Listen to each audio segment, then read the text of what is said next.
पर उन्हें मुबारकबाद दे रहे हैं। इंडिया के prime minister Narendra Modi Trump की इस जीत पर खासे खुश नजर आ रहे हैं। अमेरिका इंडिया को नजरअंदाज नहीं कर सकता। इंडिया की ताकत का अंदाजा पूरी दुनिया को बहुत अच्छे से है और अमेरिका को हर जगह पर इंडिया की जरूरत है। लेकिन अगर हम बात करें डोनाल्ड ट्रंप की, तो हमने देखा है कि डोनाल्ड ट्रंप का झुकाव इंडिया की तरफ, नरेंद्र मोदी की तरफ और हिंदू कम्युनिटी की तरफ बहुत ज्यादा है। इवन कि ये जो इलेक्शन हुए हैं, इन इलेक्शन में 5.5 मिलियन हिंदू कम्युनिटी ने डोनाल्ड ट्रंप को वोट दिए हैं, उनको जीत से हमकिनार करवाया है। ट्रंप के जीतने के बाद भारत के प्रधानमंत्री मोदी ने फोन पर बधाई दी, जिसके बाद पाकिस्तान में ये बात शुरू हो चुकी है कि क्या बात की होगी। देखते हैं कि पाकिस्तान का माहौल कैसा है। एक किस्म से नेचुरल पार्टनर्स और नेचुरल एलाइज हैं। मतलब बहुत याराना रहेगा ट्रंप के साथ मोदी का। हमारी अपोजिशन है कि वो आएंगे तो ये हो जाएगा, वो आएंगे तो ये। Do you seriously buy this कि वो कोई हमारी इंटरनल पॉलिटिक्स में कोई मुदाखलत करेंगे इस तरह से? वो तो खुद ही अमेरिका फर्स्ट का नारा लगा रहे हैं। ब्रिगेडियर साहब। जी हाँ काजी साहब, मुझे नहीं लगता है कि ऐसा होगा उनके इतना, लेकिन उससे कोई फर्क भी नहीं पड़ेगा। इवन कोई वो ट्वीट कर भी देते हैं तो लेकिन उसका कोई इम्पैक्ट ऐसा होने नहीं जा रहा है, क्योंकि अपनी प्रायोरिटीज होंगी। तो मेरा ख्याल में कोई ऐसा कोई खास इम्पैक्ट नहीं होगा। क्या पॉलिसी होगी आपके ख्याल में? देखिए जी, मैं तो ज़ाती तौर पे यही देख रहा था कि डोनाल्ड ट्रंप जीत जाएंगे। उनके चांसेस काफ़ी ज़्यादा थे और ये ऐसे प्रेसिडेंट हैं अमेरिका के जो कि पिछला 2020 का इलेक्शंस हारे और उसके बाद फिर ये दोबारा से ये आए हैं और इन्होंने इक़्तिदार संभाला है, अभी संभालने वाले हैं। तो ये एक बड़ी एक रेयर चीज़ है जो अमेरिकन पॉलिटिक्स में नहीं हुई इस तरह से कि एक हारा हुआ प्रेसिडेंट जो पहले हार चुका हो दोबारा से आए और जीत जाए। अच्छा, अब काफ़ी इनकी मुखालफत थी मुल्क के अंदर भी और इंटरनेशनली भी। इनको बहुत से मुल्कों में कोई अच्छी निगाह से नहीं देखा जाता था, ख़ास तौर पे वो लोग जो कि मुख्तलिफ़ मुल्कों से अमेरिका जाके एज इमिग्रेंट्स सेटल हुए, वो बड़ा थ्रेटन फील करते थे। लेकिन ये मैं समझता हूँ कि एक बहुत बड़ा चेंज है अमेरिकन पॉलिटिक्स में और इंटरनेशनल पॉलिटिक्स में, दोनों लेवल्स पे। क्योंकि जो बाइडेन एडमिनिस्ट्रेशन थी, अगर वो कमला हैरिस आ जाती तो वही पॉलिसीज़ की कंटिन्यूएशन रहती जो मौजूदा है उनकी। लेकिन मेरा ख्याल है कि अब ये जो डोनाल्ड ट्रंप आए हैं तो बहुत मेजर चेंजेस आएंगे अमेरिका के अंदर भी, इकोनॉमिकली भी।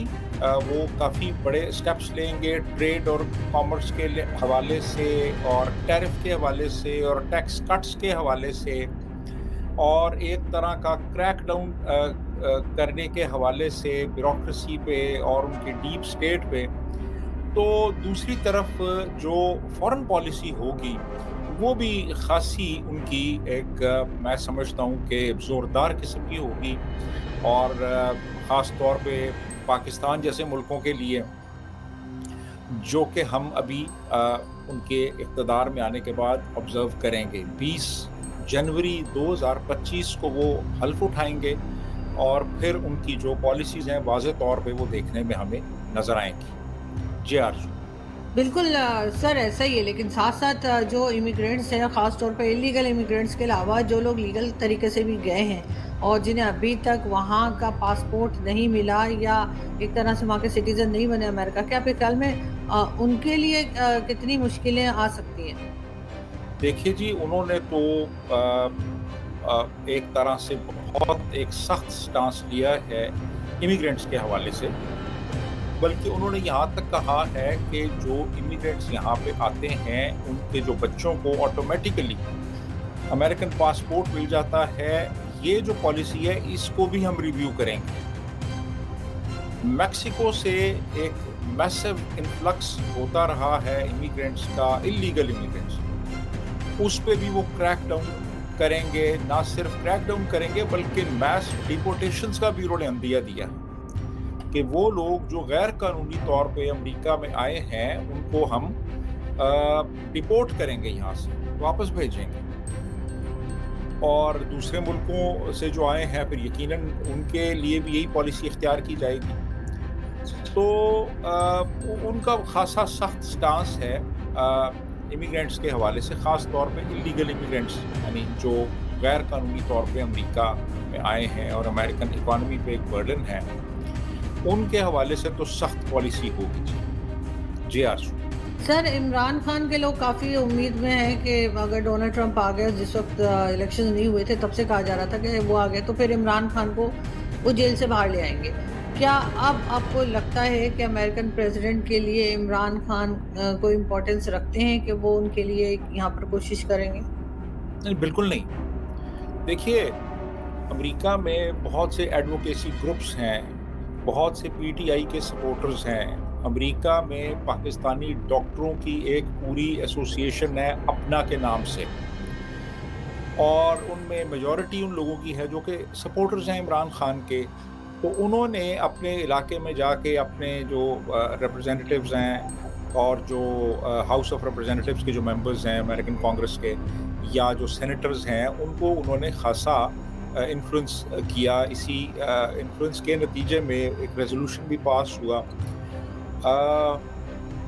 लेकिन ये जितने जो लॉबिस्ट्स हैं या ये जो एडवोकेसी ग्रुप्स हैं, ये इतने मौसर नहीं है कि ये अमेरिकन प्रेसिडेंट को एक ख़ास पॉलिसी बनाने पे मजबूर कर सके। प्रेसिडेंट ट्रंप ने तो कोई बयान नहीं दिया इमरान खान के हवाले से, अपनी पूरी कैंपेन में उन्होंने कोई बयान नहीं दिया, और मेरा नहीं ख्याल कि वो कोई इस मामले में कोई दिलचस्पी लेंगे। प्रेसिडेंट ट्रंप जो हैं, वो मेरा बिल्कुल ख्याल नहीं कि वो कोई दिलचस्पी लें, बल्कि पाकिस्तान के हवाले से भी वो उनकी जो पॉलिसी होगी ना, वो ज़्यादातर अमेरिकन जो स्पेसिफिक सिक्योरिटी इंटरेस्ट्स हैं वो उनके गिर्द रिवॉल्व करेगी। पाकिस्तान के अंदर डेवलपमेंट और पाकिस्तान के अंदर इंफ्रास्ट्रक्चर के हवाले से और इकनॉमिक एड के हवाले से हमें कोई ज़्यादा उम्मीद नहीं रखनी चाहिए। वो ज़्यादा इंटरेस्टेड होंगे कि कहाँ पे अमेरिकन सिक्योरिटी इंटरेस्ट्स अफेक्ट हो सकते हैं, और उन एरियाज़ को वो टारगेट करेंगे, और काउंटर टेररिज्म पे ख़ास तौर पे उनका एम्फेसिस होगा। और वो जो अमेरिकन एड हमें मिलती रही है पिछले सालों में काफ़ी बड़ी, वो अब नहीं मिलेगी। वो तो बल्कि यहाँ तक उन्होंने कहा था पिछली टर्म में कि Pakistan double. Can you imagine? आप देखिए बातें क्या हो रही हैं। अमेरिका का, दुनिया की सबसे बड़ी सुपर पावर का नया प्रेसिडेंट, नेक्स्ट प्रेसिडेंट आता है, तो उसको सबसे पहले, ये नहीं कि किसी और सुपर पावर की जो है वो कॉल चली जाए, लीडर की कॉल जाए, उससे डिस्कशन हो। सबसे पहले जो एक अपनी जगह पर एक सुपर पावर ही है, एक सबसे बड़ी ताकत अपनी इकोनॉमी में समझी जाती है इस वक्त दुनिया की, जो ऐसी इकोनॉमी है उसमें उसका लीडर उनको करता है कॉल, कहता है। देखें, आप बात पता क्या है, मैंने जो ये बात की कि शहबाज शरीफ साहब बात करेंगे कॉल, नहीं कर सकते ना, यानी कर तो सकते हैं लेकिन क्यों करेंगे, कैसे करेंगे? एक स्टेटस होता है ना, आपकी बातचीत होती है किसी के साथ आपकी बातचीत होती है, आपका मिलना जुलना रहा होता है, आप पहले मिले होते हैं, आपकी दोस्तियां होती हैं।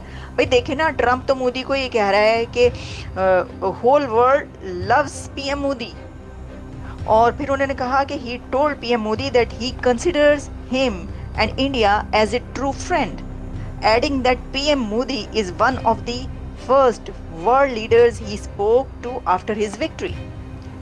तो प्रेसिडेंट ट्रंप को वही बंदा, वही वर्ल्ड लीडर कॉल करेगा कि जिसको पता होगा कि जब मैं कॉल करूंगा तो मुझे ये सब बातें सुनने को मिलेंगी, मुझे ये कहा जाएगा, मेरे मुल्क की, मेरे कंट्री की, और मेरी तारीफ की जाएगी, और खुशी से मेरी कॉल एक्सेप्ट की जाएगी। ठीक है, तो एक ऐसा कंट्री के जो कर्जे तले दबा हुआ हो और जो IMF के उसमें हो, वो तो ऑब्वियसली, और कभी ट्रंप से कोई मुलाकात ही ऐसा इस तरीके से ना हुई हो, ना ही प्रेसिडेंट ट्रंप ने या अमेरिका के सदर ने कभी पाकिस्तान के सदर या प्राइम मिनिस्टर को कहा हो कि whole world loves you and मैं बड़ा जो हूँ आपका फ़ैन हूँ, यू आर मैग्निफिसेंट, ऐसा तो कभी नहीं हुआ ना। तो ऑब्वियसली कि वो तो नहीं कर सकते, क्योंकि ऐसे ताल्लुकात नहीं है, ऐसे रिलेशंस तो है नहीं ना। अच्छा, ऐसे ताल्लुकात, ऐसे रिलेशंस जो हैं वो उसी कंट्री के होते हैं। आपको पता है, आप सोचें कि साउथ एशिया का एक कंट्री उठ के सबसे पहले क्यों कॉल कर देता है अमेरिका के सुपर पावर के प्रेसिडेंट जो नया बनता है उसको? जरा सोचिए, आप सोच के जो डांडे मिलाएं जरा।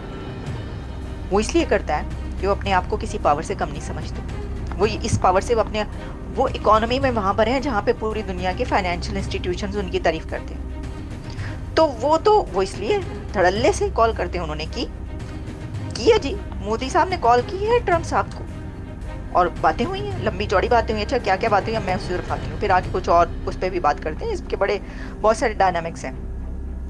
अच्छा, फिर जो है वो उन्होंने जो you are the only one, जिसे वॉशिंगटन पोस्ट ने कहा the Muslim guy who believes in Trump, और वॉशिंगटन पोस्ट की स्टोरी भी वहाँ पे पड़ी है। डॉक्टर साहब, कैसे देखते हैं डोनाल्ड ट्रम्प की जीत को? इसकी डोमेस्टिकली भी हमें बताएं और इसकी इंटरनेशनल इम्प्लीकेशंस भी हमें बताएं। How do you read this sir? Cheema साहब, मैं समझता हूँ मेरा डोनाल्ड ट्रम्प साहब के साथ सफर 2016 से है। आपने जिस तरह खुद फरमाया है कि यहाँ तक कि इतनी तनकीद धमकियाँ 2016 में मिलती थी, बिलखसूस मुसलमानों की तरफ से, कि why you standing with him, he is anti Muslim and he is anti immigration सारा कुछ। और फिर उसके बाद ये हुआ कि 2016 में उन्होंने इलेक्शन जीता और पहला दौरा ही सऊदी अरेबिया का किया। उसके बाद 4 साल वो रहे। 4 साल के दौरान कोई कॉन्फ्लिक्ट नया शुरू नहीं हुआ और उनको उसी का फायदा आज हुआ है कि डोनाल्ड ट्रम्प साहब was considered a peace president.